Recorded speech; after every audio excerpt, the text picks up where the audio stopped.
সারা দেশে ধীরে ধীরে শুরু হয়েছে শীতের আমেজ, যা বছরের এই সময়ের জন্য স্বাভাবিক। প্রতি বছর নভেম্বরের শেষ দিকে হালকা ঠান্ডা অনুভূত হয় এবং ডিসেম্বরের শুরুতে তা আরও স্পষ্ট হয়ে ওঠে।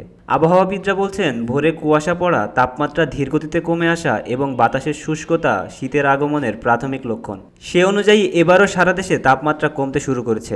একই সঙ্গে নদী অববাহিকা উত্তরবঙ্গ, সিলেট ও উপকূলীয় এলাকায় কুয়াশা পড়তে শুরু করেছে। পরবর্তী 72 ঘন্টায় তাপমাত্রা কমা ও কুয়াশা পড়া আরও প্রকট হতে পারে। শনিবার বাংলাদেশ আবহাওয়া অধিদপ্তর থেকে প্রকাশিত পূর্বাভাসে এসব তথ্য জানানো হয়েছে।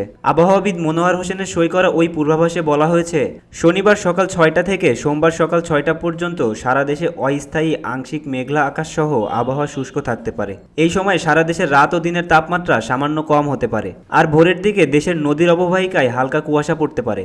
একই সঙ্গে বর্ধিত 5 দিনের আবহাওয়ার পর্যালোচনায় এই অবস্থার উল্লেখযোগ্য পরিবর্তনের সম্ভাবনা নেই বলেও জানানো হয়েছে। এ সময় উত্তর ও উত্তর পশ্চিম দিক থেকে ঘন্টায় 6 থেকে 12 কিলোমিটার বেগে বাতাস বইতে পারে। গত 24 ঘন্টায় দেশের সর্বোচ্চ তাপমাত্রা ফেনী ও কক্সবাজারে 32.5 ডিগ্রি সেলসিয়াস রেকর্ড করা হয়েছে। এ সময় রাজশাহীর বদলগাছী এলাকায় তাপমাত্রা ছিল সর্বনিম্ন 15.4 ডিগ্রি সেলসিয়াস।